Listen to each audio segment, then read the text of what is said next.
So let's start with moment of inertia. Moment of inertia से समझने से पहले व्हाट इज इनर्शिया वो समझते हैं, राइट right? तो जैसे कि हम लोग ऑलरेडी लॉ ऑफ इनर्शिया के बारे में स्टडी कर चुके हैं in the Newton's laws of motion. ठीक है, तो लॉ ऑफ इनर्शिया क्या होता है, कोई बताना चाहेगा? What is inertia? Anyone? Anyone? Sir, it is the property of a body which makes it stay in a certain motion or in rest.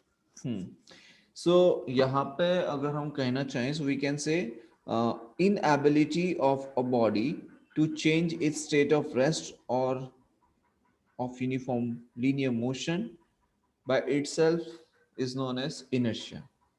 तो यहाँ पे मैं सिंपल सा कह सकता हूँ inability of a body to change its state of rest or motion. Simple language में अगर लिखना चाहूँ तो I can write inability of a body to change its state of rest और मोशन। ठीक है, इसे हम क्या कहेंगे? This is called inertia. Fine, clear है बेटा सभी को? Yes, sir. Yes, sir. Yes sir. Okay, अब जैसे मान लीजिए सपोज हमारे पास में एक 10 kg का बॉल है। हमारे पास में एक 10 kg का बॉल है और एक हमारे पास में बॉल है 1 kg का। ठीक है, एक 1 kg का बॉल है और एक 10 kg का बॉल है। नाउ टेल मी कि किसका इनर्शिया ज्यादा होगा? जिसका मास ज्यादा होगा उसका इनर्शिया क्या होगा? ज्यादा होगा। कैसे? अब एक चीज समझिए कि जिस बॉडी का मास ज्यादा है उस बॉडी पे अगर हमें उसका मोशन करवाना है तो क्या हमें ज्यादा फोर्स अप्लाई करना पड़ेगा? यस और नो? Yes, sir. तो मास ऑफ द बॉडी जिसका ज्यादा है वो उसका इनर्शिया क्या होगा? ज्यादा होगा, क्योंकि हमें उसको मोशन करवाने के लिए हमें उस पर ज्यादा फोर्स लगाना पड़ रहा होगा, राइट? सो यहाँ पे हम ये कह सकते हैं कि मास of the body gives the measure of its inertia. क्या कह सकते हैं कि मास of the body gives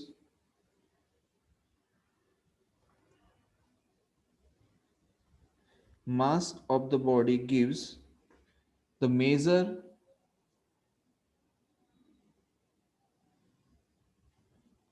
of its inertia। समझ में आ गया? Yes sir. राइट,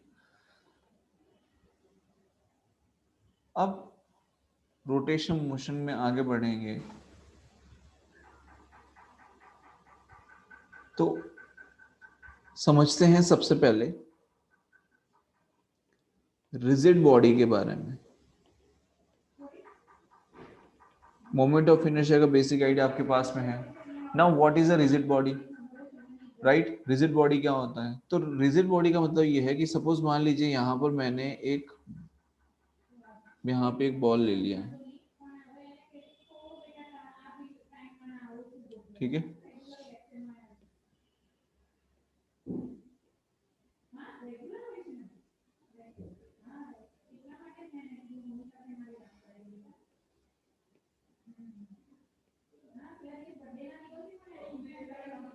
सपोज यहाँ पे हमने कोई ऐसा एक बॉल कंसीडर किया हुआ है। ठीक है,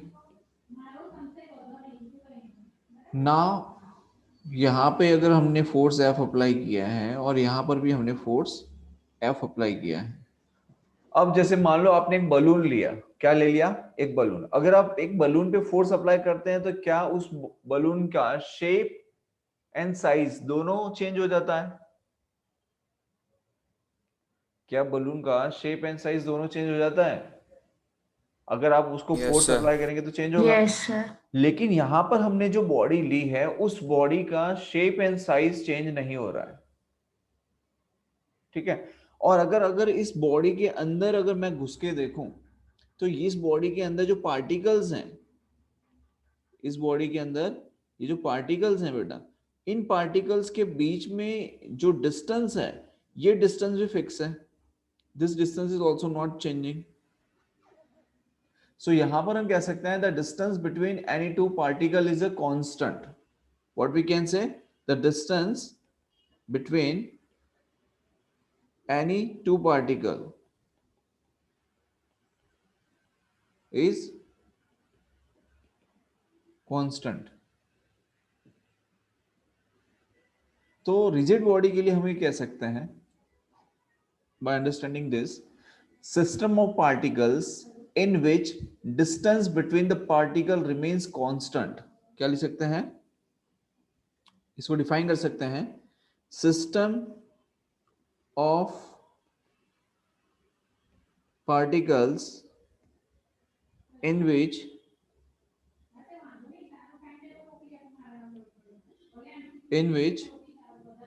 distance between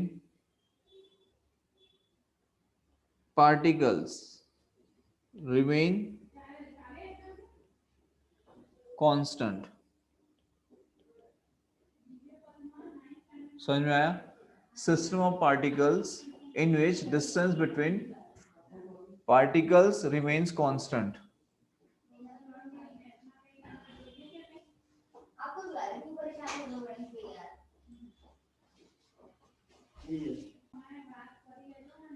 ओके, यहां तक क्लियर है सभी को?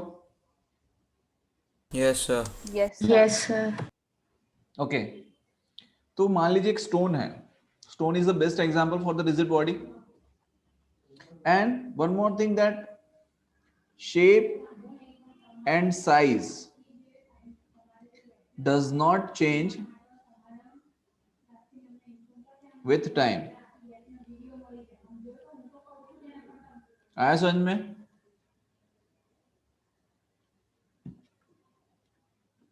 नाउ अगर मैं यहां पर बात करूं किसी भी रिजिड बॉडी के ट्रांसलेशन की, as we have already studied types of motion, अगर मैं यहां पे ट्रांसलेशन की बात करूं कि ट्रांसलेशन मोशन कैसे वर्क करता है, सो ट्रांसलेशन में क्या होता है समझिए। For this I need to show you a video. कैसा लिया हमने, एक रिजिड बॉडी हम कंसीडर कर रहे हैं, suppose here we have taken a, ये हमने एक बॉडी ले लिया, ठीक है। And in this body if you have taken few points, इस बॉडी पे मैंने कुछ पॉइंट्स ले लिए। अब होगा क्या कि यहां से जब आप बॉडी को मूव करवाएंगे,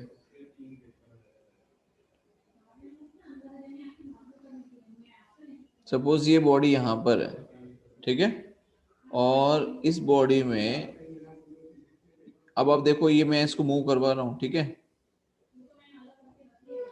ये बॉडी कुछ इसी तरीके से मूव होगा, दिख रहा है मूव होते हुए।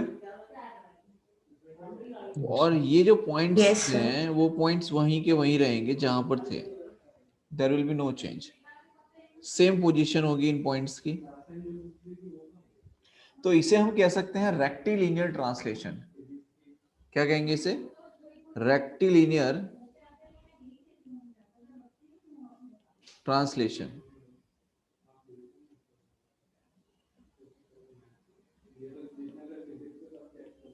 ठीक है। एंड यहां पर हम एक और चीज को समझ सकते हैं कि मान लीजिए इस बॉडी को, ये रेक्टिलिनियर ट्रांसलेशन हो गया, सपोज यहां पर ये जो बॉडी हमने कंसीडर किया है, अगर इसी बॉडी को यहां पर कुछ इस तरीके से अगर लेके जाते हैं कि यहाँ पर ये जो पॉइंट्स है, this point and this point remains at the same position, but if we are changing the body in this way कि इसको थोड़ा सा कर्व लेके and we are shifting a body, so what we can say it's a curvilinear translation. क्या कहेंगे इसे? curvilinear translation. Clear है यहाँ तक? So either each point moves in a straight line or each point moves in a similar curve. मतलब कि point अपनी जगह को या अपनी पोजीशन को चेंज नहीं करेगा. दैट काइंड ऑफ मोशन इसे कह सकते हैं ट्रांसलेशन मोशन. क्लियर है बेटा? Yes, sir. Yes, sir. Now next is rotation. तो रोटेशन मोशन में क्या होता है समझिए. देखिए ये सब चीजें आपको हो सकता है पहले से ही पता हो, but still I am giving a briefing. ठीक है. रोटेशनल मोशन की अगर हम बात करें तो rigid body is said to be in pure rotation. यहाँ पे मैं प्योर रोटेशन के बारे में बात कर रहा हूं. Rigid body said to be in a pure rotation if each point on body moves in a circle and centre of the circle lie on a line called axis of rotation. Repeat कर रहा हूं, समझिए. Rigid body is said to be in a rigid body is said to be in a pure rotation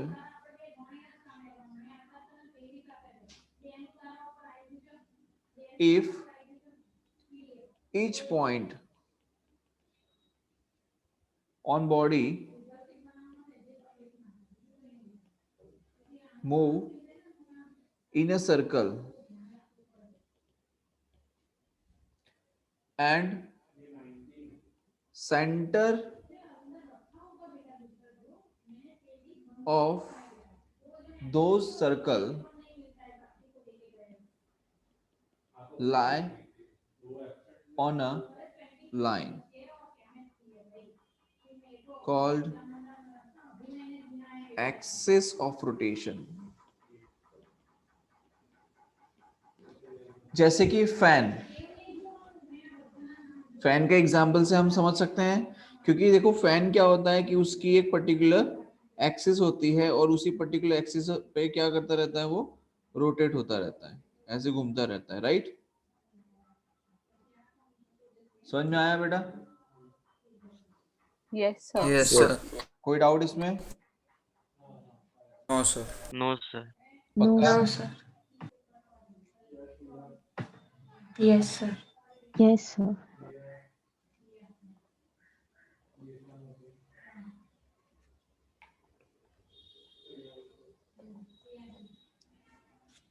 next देखिए,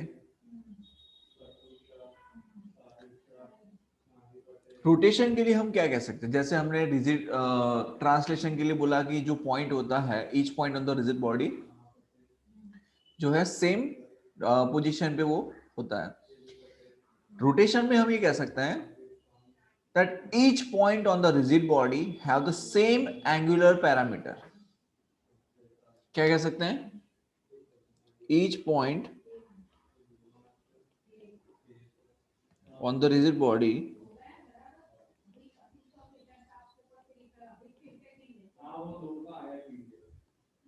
have the same angular parameters. Clear? For example,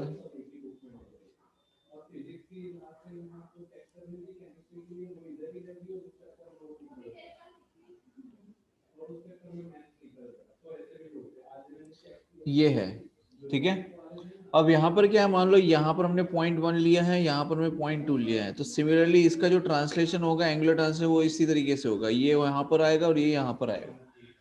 clear है? ठीक है. ना moment of inertia की जैसे हम बात कर रहे हैं, that the body will not change its state of form. That is the moment of inertia. And moment of inertia as per the body different होता है. डिफरेंट डिफरेंट बॉडीज के लिए। सपोज अगर यहां पर मैं बात करूं मोमेंट ऑफ इनर्शिया की, जिसका मोमेंट ऑफ इनर्शिया बड़ा होता है, means we can say large moment of inertia जो कंसिस्ट करता है, उसको रोटेट करना डिफिकल्ट होता है। क्या होता है? उसको रोटेट करना डिफिकल्ट होता है। जैसे मान लीजिए कोई आपने हैवी बॉडी ले ली, ठीक है, उस हैवी बॉडी को रोटेट करना डेफिनेटली आपके लिए डिफिकल्ट होगा। 10 किलो का आपने कोई ऑब्जेक्ट ले लिया और आप उसको रोटेट करना चाहो तो क्या आप इजीली उसे रोटेट कर सकते हो? नहीं कर सकते। उसकी जगह अगर आपने वहां पर 100 ग्राम या 200 ग्राम का कोई ऑब्जेक्ट ले लिया तो then definitely you will be easily you can rotate that object, right? Yes, sir. Yes, sir. Yes, sir. So here to introduce the moment of inertia, यहां पे हम लिख सकते हैं लाइक दिस कि मोमेंट ऑफ इनर्शिया के लिए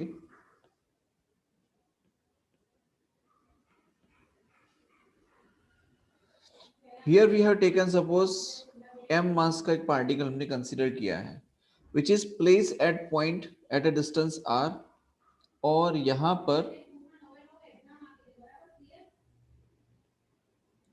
पर हमने इसको रोटेशन प्रोवाइड किया है ओमेगा एंगुलर रोटेशन, ठीक है? या फिर इसे हम ये कह सकते हैं कि this is our axis of rotation. इसे क्या कह सकते हैं? Axis of rotation. So in this case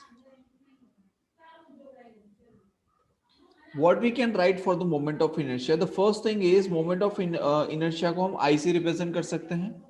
m is the mass of the body and square of the distance between the particle and the axis of rotation, ठीक है? तो यहां पर क्या है, m जो है that is the mass of the particle, और r क्या represent कर रहा है? perpendicular distance of the particle from the perpendicular distance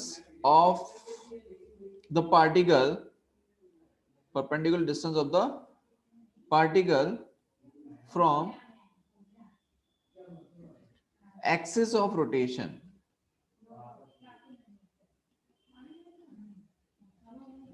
ठीक है?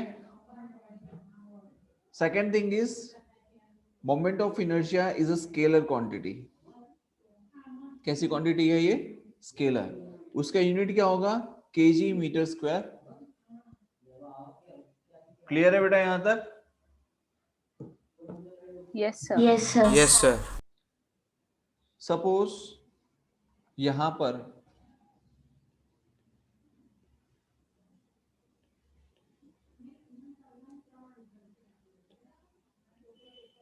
ये मैंने बना लिया एक्सिस ऑफ रोटेशन, ठीक है?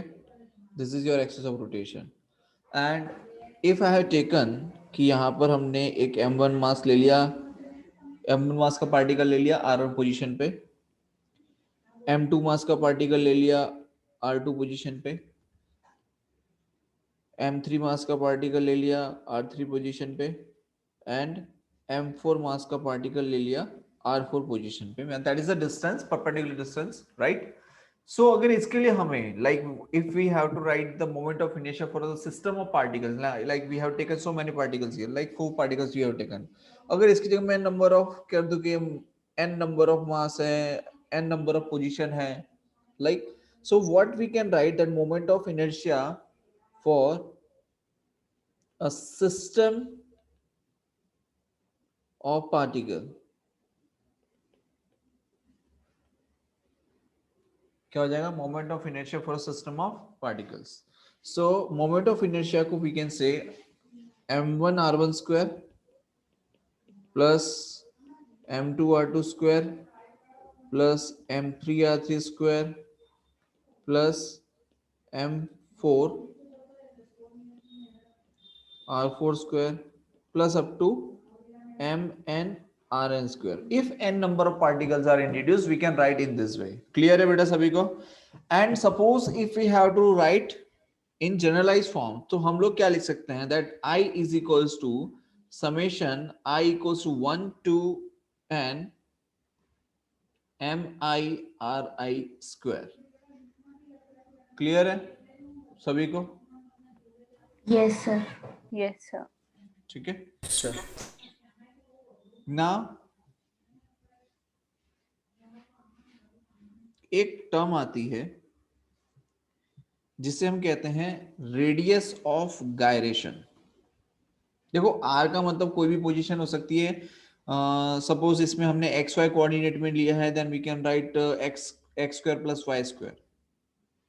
क्लियर है? If we have taken it in x y coordinate, that case we can write x square plus y square. ठीक है, तो वो मैं कुछ बता नहीं रहा हूं, it's a very common thing. One more term जो कि इंट्रोड्यूस होती है जिसे हम कहते हैं radius of gyration. Sneha, Yes, sir. क्या होता है ये थोड़ा बताओ ना जरा। Sir, radius of gyration of a body is about an axis. मतलब axis से होता है, तो it's the distance from the axis of a mass point whose mass is equal to the mass of the whole body, and whose moment of inertia is equal to the moment of inertia of the body. ठीक है, good. देखो radius of gyration को बेटा हम क्या कहते हैं समझिए। इसको डिफाइन किया जाता है, it is defined as the distance from the axis of rotation at which if whole mass of the body was supposed to be concentrated, मतलब अगर हमने ये पूरा एक बॉडी कंसीडर किया है तो हम क्या मानेंगे, whole mass of the body is suppose to be concentrated, the moment of inertia would be same as with the actual distribution of the mass of the body in the form of constituting particles। मैं लिख देता हूं ताकि आपको ये ध्यान रहे, फिर मैं एक्सप्लेन भी करता हूं आपको। ठीक है, we can say it is defined as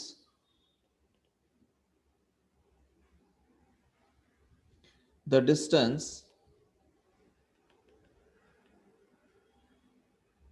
from the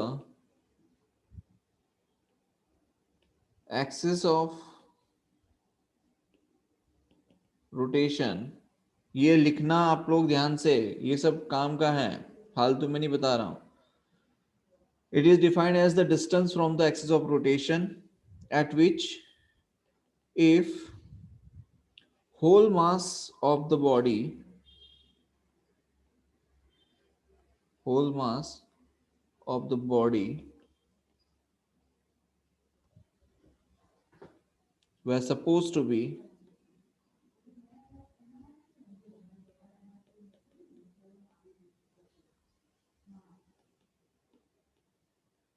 concentrated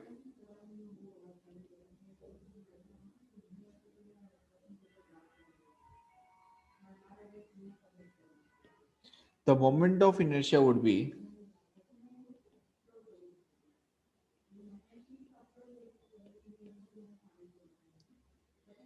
same as with the actual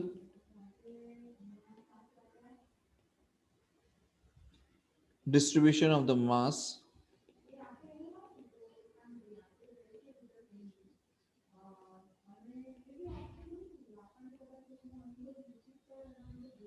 of body in the form of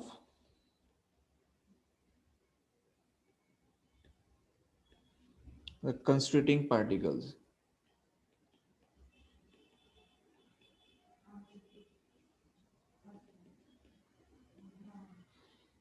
और उसको डिनोट किया जाता है के से।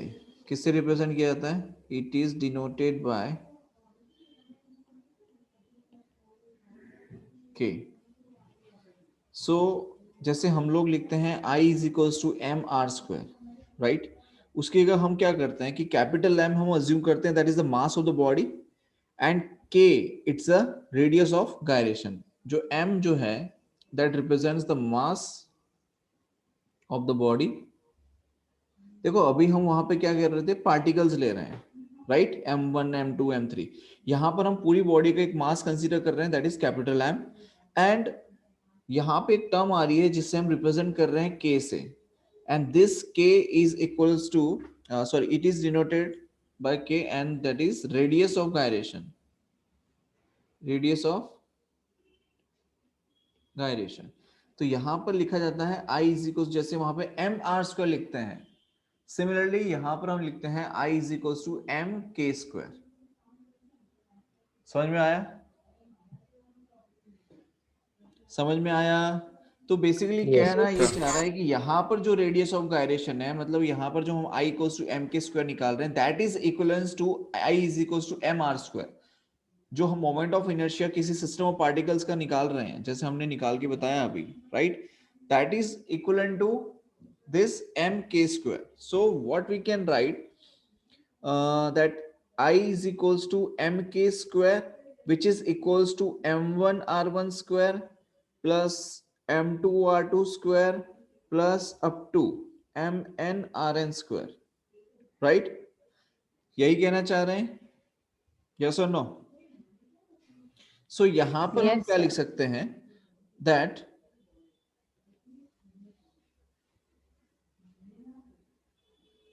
m, suppose we have taken, consider that कि n particles हैं and they all are having the same mass। तो same mass है तो we can take mass small m को बाहर ले लिया, and we can consider the r1 square plus r2 square plus up to rn square। लिख सकते हैं ऐसे, Yes, sir. Yes, sir. Right?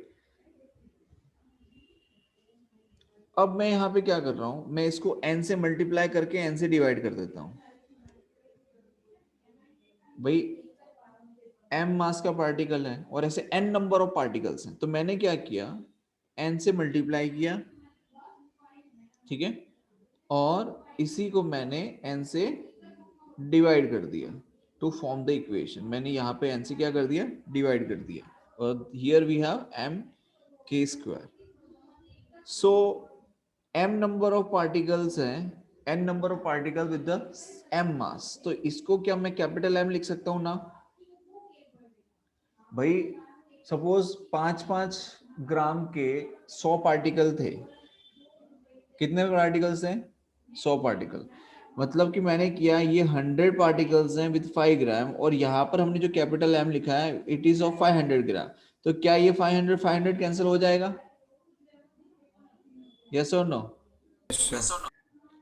Right? So mn can be represented by capital M, तो ये हो जाएगा mk square equals to m into r1 square plus r2 square plus up to rn square divide by n। तो यहाँ पर ये m और ये m कैंसिल आउट हो गया, राइट? तो k square is equals to क्या हो जाएगा, k square is equals to r1 square plus r2 square plus up to rn square by n।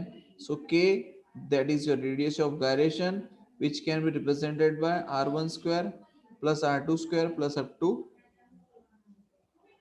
rn square by n। बोलो clear है? Yes, sir. Yes, sir. ये answer आ गया k, that means। so यहां पर हम कह सकते हैं कि k क्या है, that is root mean square distance of the constituting particles from the axis of rotation। लिख सकते हैं, yes or no? Yes. Sir, can you repeat? बिल्कुल बेटा, जो लिखा है इक्वेशन के फॉर्म में उसी को मैं रिपीट कर रहा हूं। k इज बेसिकली, ये जो रेडियस ऑफ गायरेशन जो है उसे हम यहाँ पर इस इक्वेशन पे से कह सकते हैं, from this equation, that k equals to root mean square. Root mean square को हम शॉर्ट फॉर्म में कहते हैं RMS। क्या कहते हैं, RMS। तो RMS distance of the constituting particles from the axis of rotations। clear है? Yes, sir. Yes, Right? sir. Now the moment of inertia of a body, यहां पर समझिए कि moment of inertia and radius of gyration जो है उसमें हमने conclusion क्या निकाला? तो कंक्लूजन ये निकाला, ये सुनने वाली बात है, ध्यान से समझिएगा। The moment of inertia of a body depends upon the mass of the body as well as the manner in which mass is distributed about the axis of rotation. किस मैनर में हमने मास को distribute किया वो भी इतना ही important role play करेगा, because moment of inertia of the body changes with the change in position of the axis of rotation. इसका मैं आपको बहुत अच्छा एग्जांपल देके बता रहा हूं अभी थोड़ी देर में। दूसरी चीज है, the radius of gyration of the body is not a constant quantity. Its value changes with the change of location of the axis of rotation. Clear है दो चीजें? समझिए। इससे पहली चीज जो आपको एक्सप्लेन की जा रही है वो ये है कि मास कैसे डिस्ट्रीब्यूट किया गया है, उसके बेसिस पे एक्सिस ऑफ रोटेशन कहां पे आ रही है, उस पे मोमेंट ऑफ इनर्शिया डिपेंड करता है। Similarly radius of gyration is also not a constant quantity, that is also changing with the change of the position of the axis of rotation.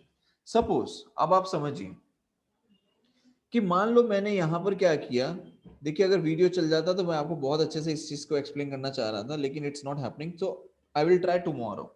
ठीक, जैसे मान लीजिए ये मैंने एक सर्कल ले लिया, मतलब कि सपोज कैसे बताऊं,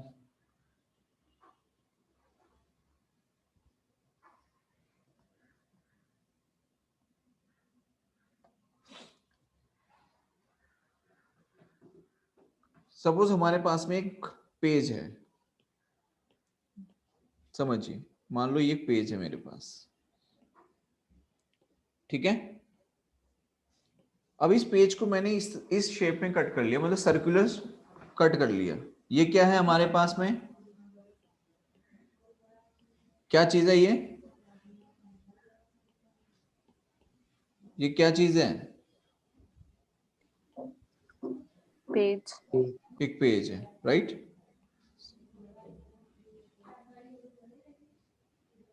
ये पेज है हमारे पास में सपोज, और इस पेज को हमने कट कर लिया है। अब जब आपने कट किया, शेप क्या बन गया हमारे पास में?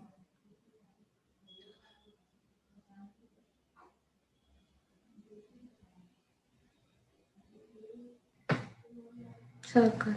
राइट।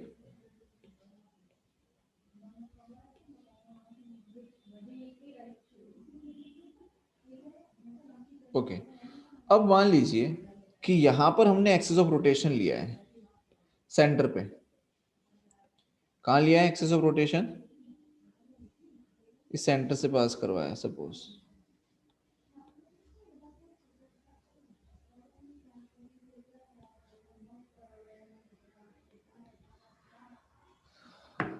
Give me moment. यहां पर हम एक एग्जांपल ले रहे हैं, ठीक है। जैसे कि मान लीजिए मैंने एक बॉक्स कंसीडर किया है, अब ये इसका सेंटर जो लिया है मैंने एक्सिस ऑफ रोटेशन कंसीडर किया, राइट। तो जैसे मैंने इसको पुश किया, एक छोटा सा मैंने ट्विस्ट दिया यहाँ पे, जस्ट स्मॉल पुश, ठीक है। तो देखा आपने कितने रोटेशन ये कर रहा है इजीली, राइट। बिकॉज यहाँ पर जो मास है वो इक्वली डिस्ट्रीब्यूट हो रहा है, because we have consider it as a centre, centre पे हमने लिया है, और जो मास है वो सारे इक्वल डिस्टेंसेस पे हैं, तो ये इजीली क्या हो रहा है, रोटेट हो रहा है। बट अगर मैं इसका एक्सिस ऑफ रोटेशन चेंज कर रहा हूं, suppose I have taken it here, ठीक है। अब मैंने क्या किया, एंड पॉइंट पे लिया इसका axis of rotation.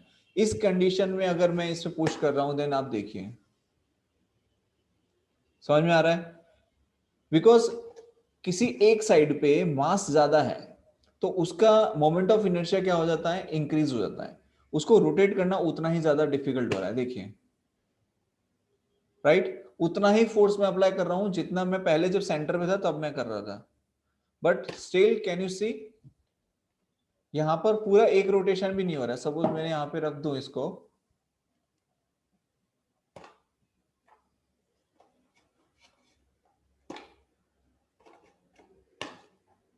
right, and when we take it on the center,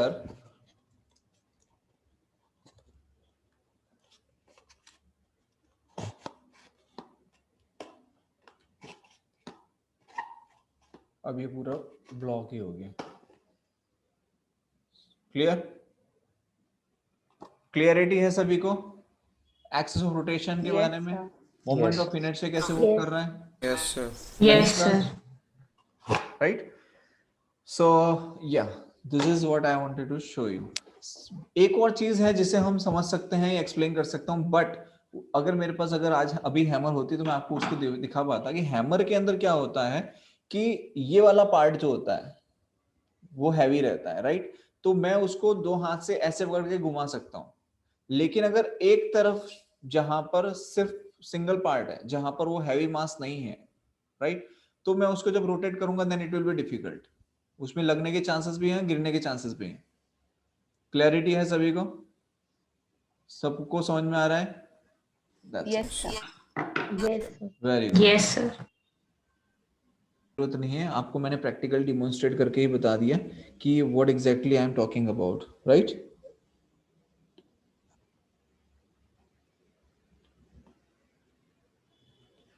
चलिए, बहुत बढ़िया। अच्छा, अब इसके कुछ एग्जाम्पल देख लेते हैं फटाफट। तो देखिए, सबसे पहले एक एग्जाम्पल देखते हैं। सपोज यहां पर वी हैव टेकन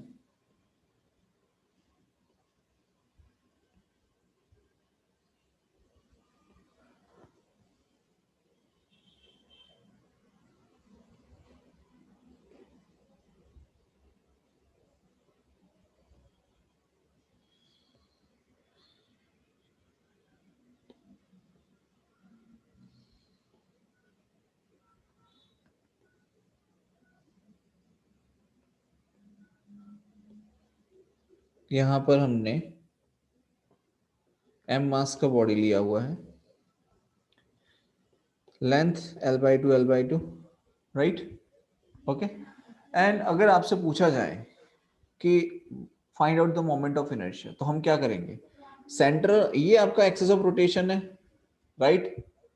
तो हम क्या लिख सकते हैं? That moment of inertia I equals to m1, suppose if I am taking this r1 and this r2, ये m1 मान लो, ये m2 मान लो, दोनों का मास सेम है, so we can write m1 is equals to m2 is equals to m. So if I write m1 r1 square plus m2 r2 square, so m1 की जगह हम लिख सकते हैं m, r1 की जगह हम लिख सकते हैं l/2 का होल स्क्वायर, m2 की जगह हम लिख सकते हैं m, r2 की जगह हम लिख सकते हैं l/2 का whole square, right?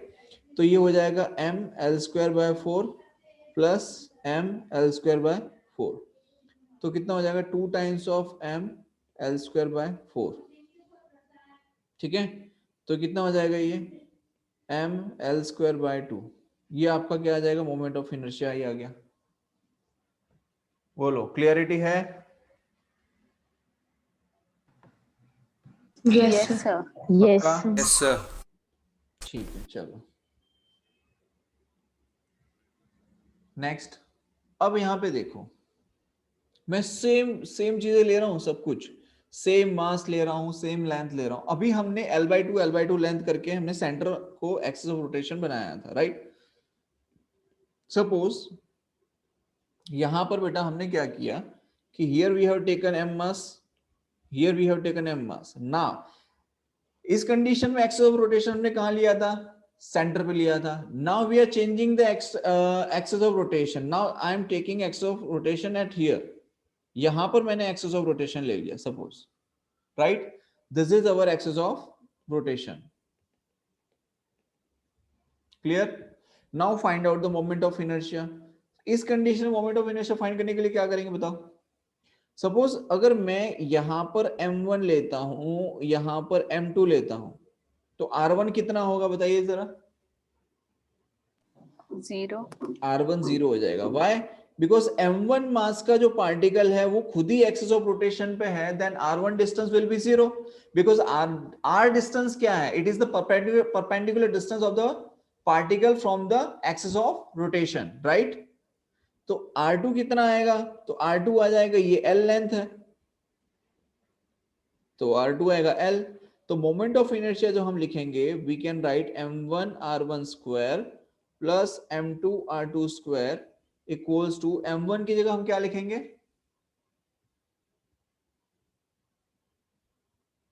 M. m1 की जगह हम क्या लिखेंगे, m, r1 0, m2 m, r2 कितना आ जाएगा l square.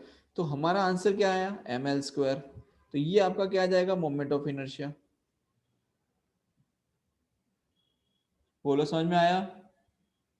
Yes, sir. Yes. Yes, sir. और एक एग्जांपल देखो, समझो। यहाँ पे आपसे पूछा जा रहा है कि हमने एक ट्रायंगल की अरेंजमेंट ली है। कैसा अरेंजमेंट है देखो, we have taken such arrangement. इस तरीके का हमने एक अरेंजमेंट लिया है, राइट। ये डिस्टेंस ए है, ये डिस्टेंस ए है, ये डिस्टेंस ये है, और यहाँ पर हमने पार्टिकल कंसिडर किया है कि यहाँ पर एक पार्टिकल है, यहाँ पर एक पार्टिकल है, और यहाँ पर एक पार्टिकल है। ठीक है। Now find the moment of inertia. क्या क्वेश्चन है, समझिए। Find moment of inertia about axis through one of the particles।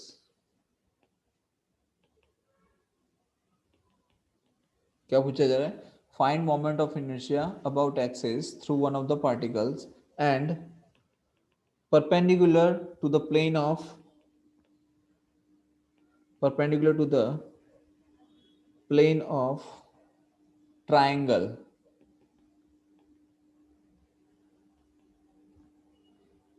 each mass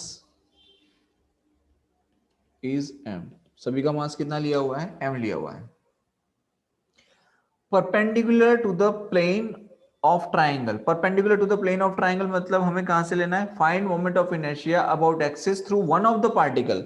चाहे फिर आप ये ले लो, सेकंड ले लो, या थर्ड ले लो, कोई भी एक पार्टिकल हम कंसिडर कर सकते हैं। तो मैंने क्या किया, मैंने यहां पे ले लिया सेकंड वाले पे, यहां पे मैंने इसको एक्सिस ऑफ रोटेशन बना दिया। इसको क्या कर दिया, एक्सिस ऑफ रोटेशन बना लिया। समझ में आ रहा है मैं क्या बताना चाह रहा हूं आप सभी को? Yes, sir. Yes, Yeah. sir. Yes, sir. ठीक है। अब इस एक्सिस ऑफ रोटेशन पे, जैसे अभी मैंने आपको रोटेट करके दिखाया था एंड पॉइंट पे, याद है वो बॉक्स को? सिमिलरली ये जो ट्रायंगल है, उस ट्रायंगल के एक मास जो है, मतलब जहां पे हमने पार्टिकल लिया है, उसको एक्सिस ऑफ रोटेशन बनाएंगे। मतलब उस एज को पकड़ के उसको रोटेट करेंगे। जब आप उसे रोटेट करोगे तो मान लो सपोज हमने यहां पर लिया है, इसी को मैं m1 ले लेता हूं, इसको m2 ले लेता हूं, और इसे m3 ले लेते हैं, राइट। तो R1 क्या वैल्यू, R1 की वैल्यू क्या हो जाएगी, 0। कितनी हो जाएगी, 0। 0. R2 कितना हो जाएगा, A। और R3 कितना हो जाएगा, R3 कितना हो जाएगा, R3 भी A हो जाएगा, A. राइट। अब मास सेम है, तो मोमेंट ऑफ इनर्शिया अगर हम लिखेंगे that I is equals to m1 r1 square, I is equals to m1 r1 square plus m2 r2 square plus m3 r3 square, जिसमें r1 क्या आएगा, 0, m2 r2 square, m2 का मतलब हमारे पास क्या मास है, m, r2 का स्क्वायर मतलब ये आ जाएगा a square, m3 that means we can take mass m, और r3 तो a स्क्वायर। तो ये हो जाएगा 2 times of m a square. तो ये हमारे पास में क्या आ जाएगा, मोमेंट ऑफ इनर्शिया आ गया। बोलो, क्लियर है? Yes, Yes, sir. sir. Yes, sir. एक और एग्जांपल देखिए। सपोज यहां पर हमने कुछ ऐसी arrangement Lee, like this.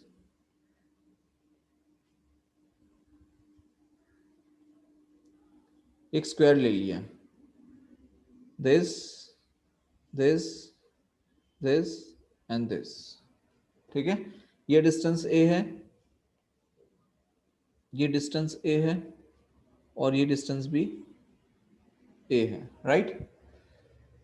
Question क्या पूछा जा रहा है that find the moment of inertia about an axis passing through one of the particles and perpendicular to the plane of the square. क्या है?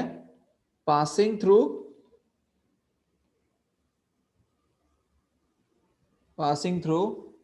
one of the particles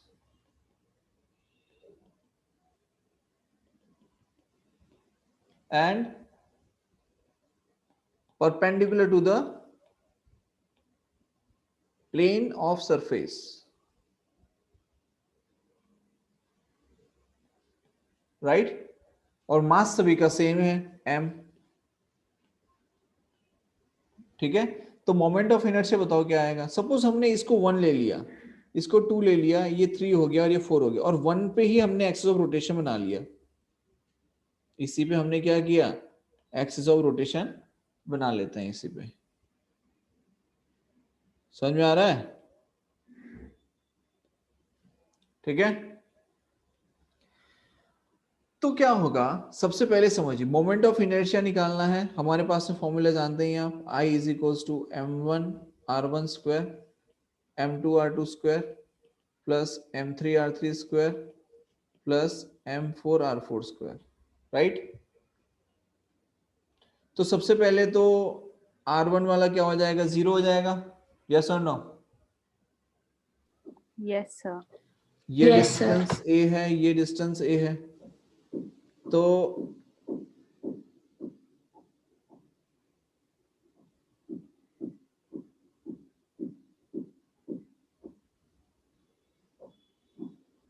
second particle से first particle बीच में a, fourth और first के बीच में a, third और first के बीच में ये आएगा डिस्टेंस. तो ये डिस्टेंस कितना आएगा, क्या ये डिस्टेंस √2a आएगा? Yes sir. तो समझिए Yes, sir. कि अगर मैं सर, ये हाँ एक डाउट सर, जो पास हो रही है एक्सिस m1 से, तो वो तो सर m4 से भी पास हो रही होगी, तो वो भी तो डिस्टेंस 0 हो गया r4. r4 से कैसे, m4 से कैसे पास होगी बेटा? मतलब सर ये स्क्वायर है ना हाँ फिगर. हाँ, हाँ, तो सर अगर इसको हम m1 से पास करेंगे, तो अगर आप उसको और ऊपर एक्सटेंड करते तो वो m4 से नहीं भी नहीं नहीं, पास हो इट्स रही. Not a cube, it's not a cube, it's not a cube. Okay okay. समझो, सपोज ये आपका पेज है, A4 साइज पेपर है जिसपे आप लिखते हो, राइट? ये 1, ये 2, ये 3 और ये 4. इस फोर्थ पे मैंने होल कर दिया. आया समझ में? ओके. हाँ सर. इस फोर्थ पे मैंने होल कर दिया और फोर्थ के बेसिस पे मैं 1 2 3 को घुमा रहा हूं. अरे जैसे Yes, अभी sir, मैंने समझ बॉक्स में लिया आ था गया. ना बेटा, अभी ब्लॉक्स. आपने बॉक्स घुमाया यस था. हाँ. यस यस, एग्जैक्टली सेम वही चीज है ये. क्लियर है? Yes sir. ओके, अब समझिए. तो मोमेंट ऑफ इनर्शिया देखिए, m1r1 स्क्वायर ये तो 0 हो जाएगा, m2r2 स्क्वायर तो ये आ जाएगा ma स्क्वायर,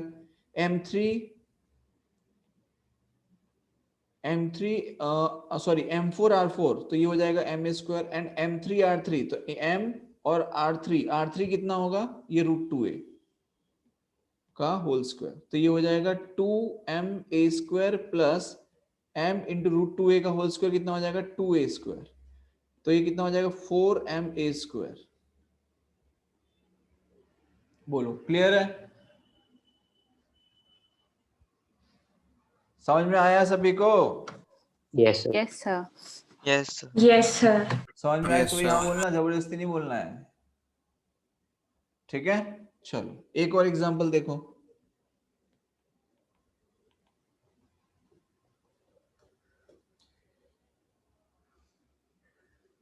सेम सिचुएशन है,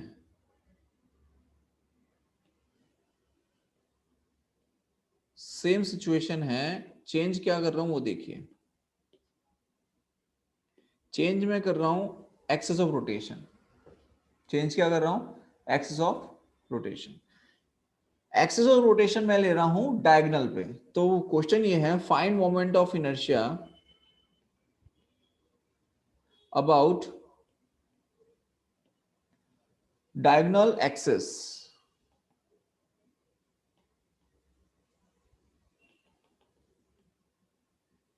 or each mass is m.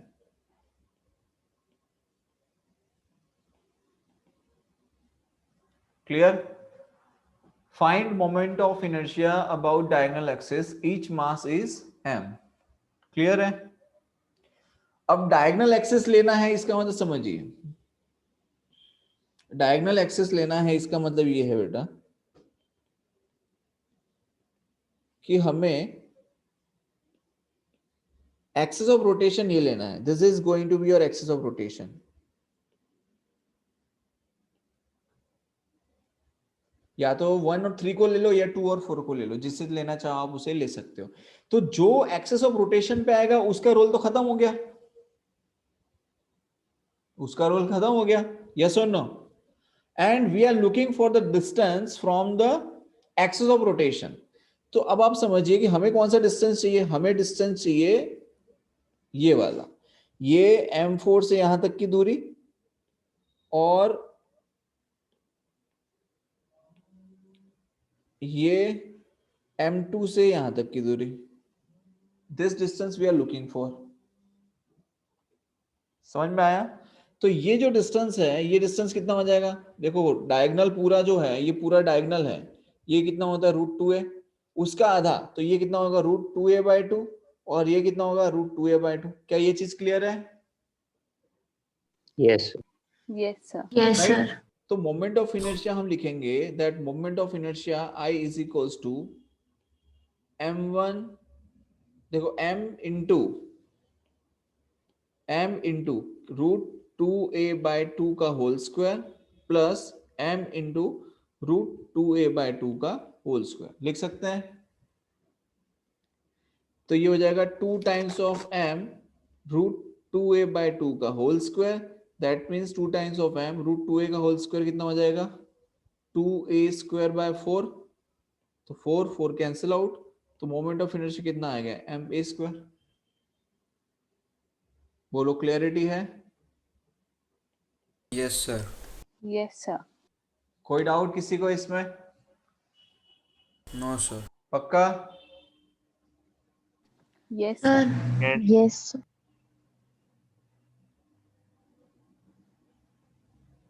Great. Sir. Yes.